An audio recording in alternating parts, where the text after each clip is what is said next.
Ladies and gentlemen, Tactical Gary, and I am back today for part 3 of my Everyday Carry series. Just to recap, in part 1, I covered Everyday Carry non-lethals. I didn't make a video about Everyday Carry lethals because, well, quite frankly, it's a complex issue, and I think that I can't do it justice in, like a sort of a side note video, and honestly, there's a lot of videos on it you can search yourself. Today's video is part 3 in the series. Part 2 was about everyday carry protective equipment, mask, bulletproof vest, baseball cap that was disguised, had a disguised hard hat. All of that is in the previous video. If you haven't checked those out, check them out. Today's part 3 is on the tools and then the basic instrumentation that you wear on a daily basis.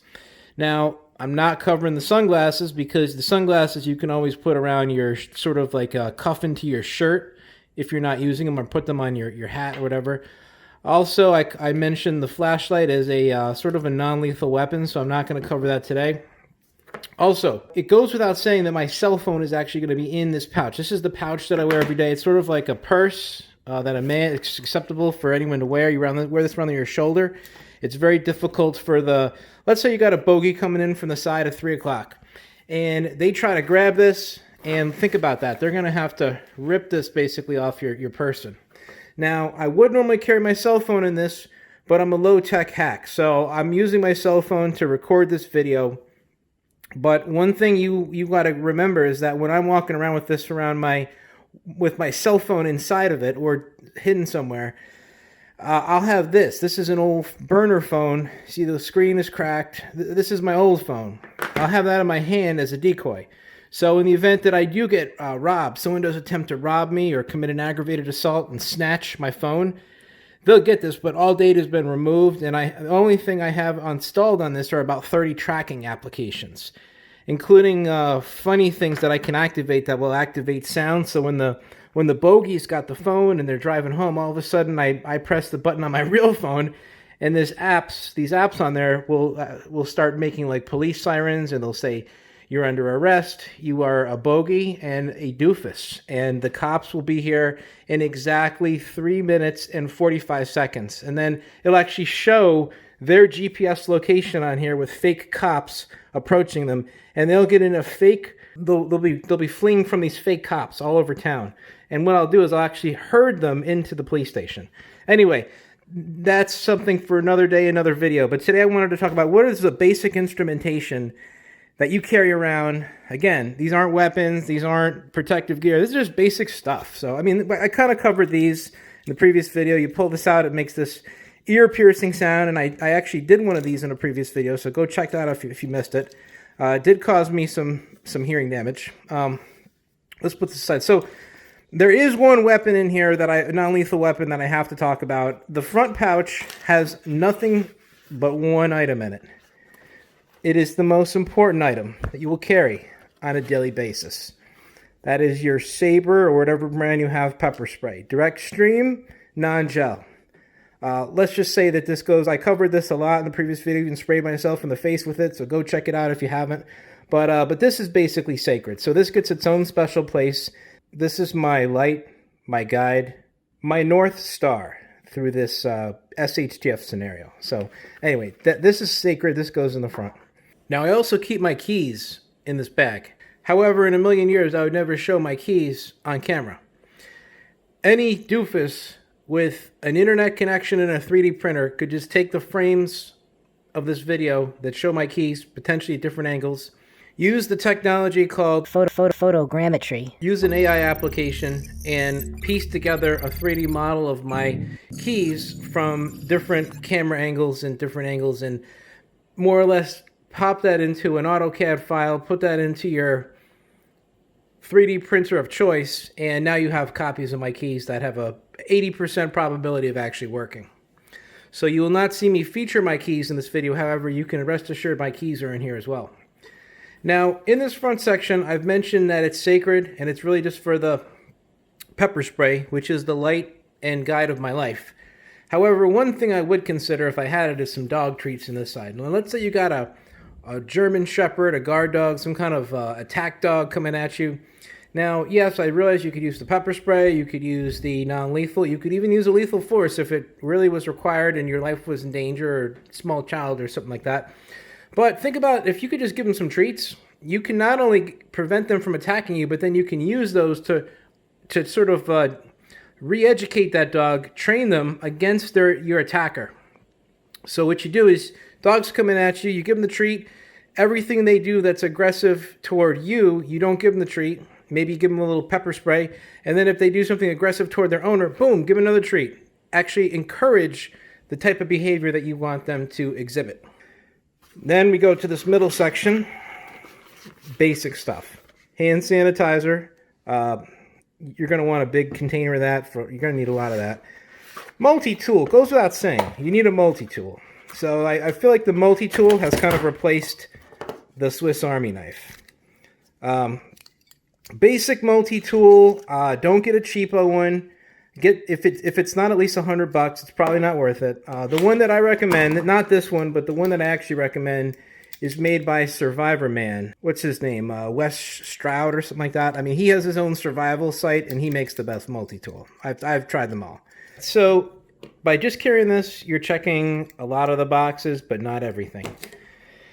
So that is why I also have lighter. I mean, I could create a fire pretty easily with just about anything, but this makes it a lot easier. All right, so let's get into the more interesting section back here. Again, this is just my everyday carry. Wear this very inconspicuously around the chest. It is not something that looks in any way tactical.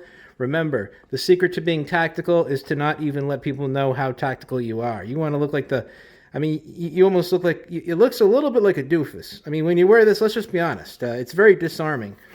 When I see a man who has tremendous physical strength and mobility come in my way and I see them wearing this, in my head, it knocks them down a few pegs. And then when I see that they're paranoid, there's something like this around the front, I mean, I'm just like, what is this idiot, scared of? What is this paranoid idiot's problem? So that's exactly the attitude you want people to have when they see you coming in their direction. You want them to think, what the hell is wrong with this idiot? You don't want them to be thinking, Jesus, that's a tactical son of a bitch. All right, so anyway, obviously, you always want to have your backup mask. You never know when maybe you've forgotten to put your mask on. You need to get into the gun store, and they have a mask policy, and there's only one box of 5.56 on the shelf, and it's the last box in town, and you see someone else making a beeline for it, and you don't have your mask. Well, boom, put my mask on. I can enter the store. I can get that 5.56 in before the opponent does. Always need electrical tape. Without electrical tape, you are pretty much a sitting duck of disaster. Electrical tape is useful in a number of scenarios. In a number of SHTF scenarios, it becomes worth its weight in gold. So you definitely want to have some of that. Sewing kit. Now, having a personal sewing kit is crucial. Let's say that you're in an SHTF scenario and you get a split in the middle of your pants, and now you're bringing attention to yourself, and it's cold and you're getting a draft. Big problem, so this will solve it. You'll notice that I always like to say that a man's sewing kit represents the neatness and order of his life. And as you can see, my life is a complete mess. Q-tips and some cotton ball swabs, useful in a number of scenarios and applications. How many times do you need one of these? Always carry one of these. Not really so much for a prepping scenario. This is more personalized. For you, this is optional. For me, it's a necessity. You got to understand, the life of Tactical Gary, I'm constantly creating tactical objects and, riggering and improvising some MacGyver type scenarios. And it's just, I'm always doing cutting measurements. To me, this is essential. To you, it may not be. Now, again, remember when I said this thing has just about everything? Well, it doesn't have every size Allen wrench. So you definitely want to carry that. It's a big gap in pretty much every... Another gap. Very rarely will you see a crowbar. Now, I'm not doing any tricks here. Everything that I started the video, I didn't add anything to this. Obviously, you want to have your George Costanza wallet. This is my real wallet, and then I have another fake wallet in here generally. So if someone does actually get to the point where they've robbed me and I'm just buying them time by complying, I will reach in, I'll grab the fake wallet, hand it to them. So they get my fake phone and my fake wallet. And that's if they can get through other various defenses that I have. Okay. Toothpaste. That will come in handy in a moment. You'll see that there's this little section in here for grooming items. I keep nothing but grooming items in here. So in the grooming section, I got a toothbrush for toothpaste, fold up brush,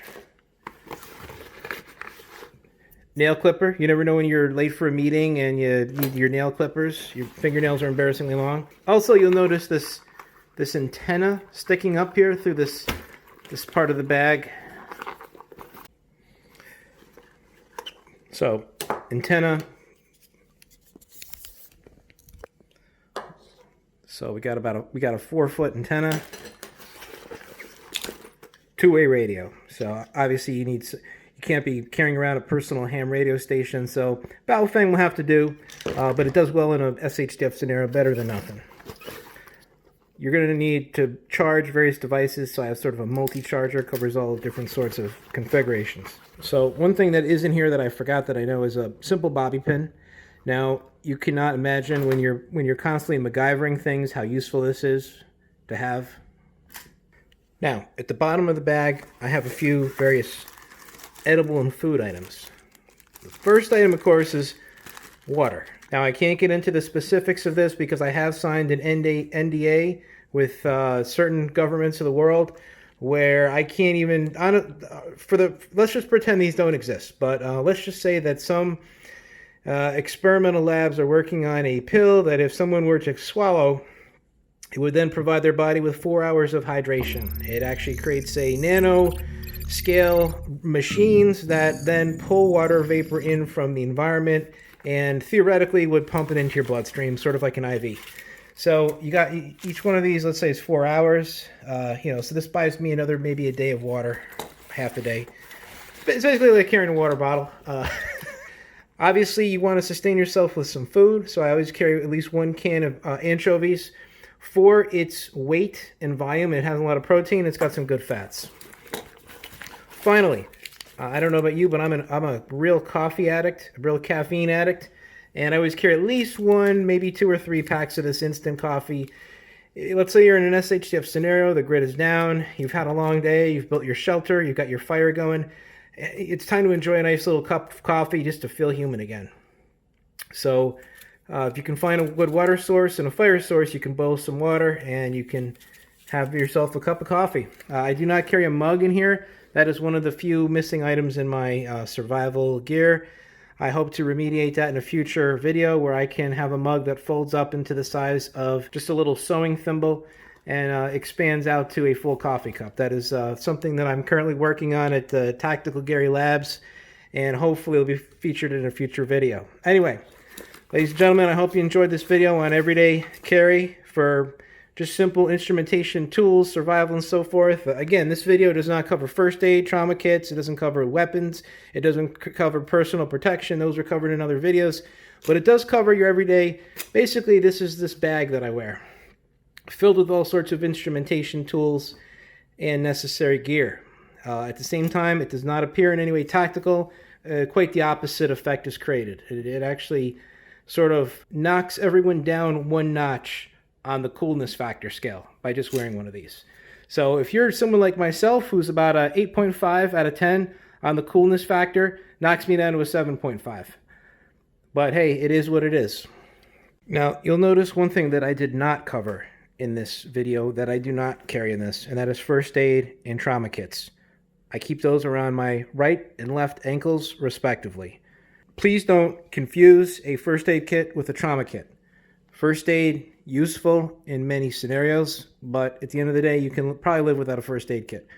Trauma kit, literally, you cannot survive without it. It is meant to be the difference maker in a life or death situation.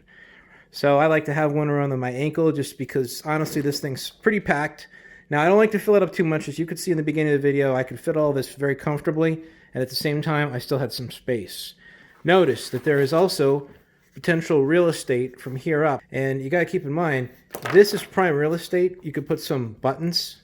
So I like to keep various different buttons of political organizations in here, just in case if I'm ever in a riot or a pandemonium situation, if I ever turn the corner and find myself in a extreme political rally of any kind where they are potentially threatening. For example, one time I was in New York City, turned the corner, and I found myself in the middle of a Hello Kitty rally. Let's say the crowd thought that I was an anti-Hello Kitty individual, also known as an AHI, anti-Hello Kitty individual, as we call them in the prepping land. So let's say that I had a Hello Kitty pin among my various pins in here. Take it out, pop it on there. Obviously, I'm one of the crowd. I'm not bringing any attention to myself. Obviously, I fit in. This is normal. You might find yourself in a political rally, and it's good to just have every possible political pin and every affiliation you can imagine just to pop on there in the event that you find yourself in such a scenario.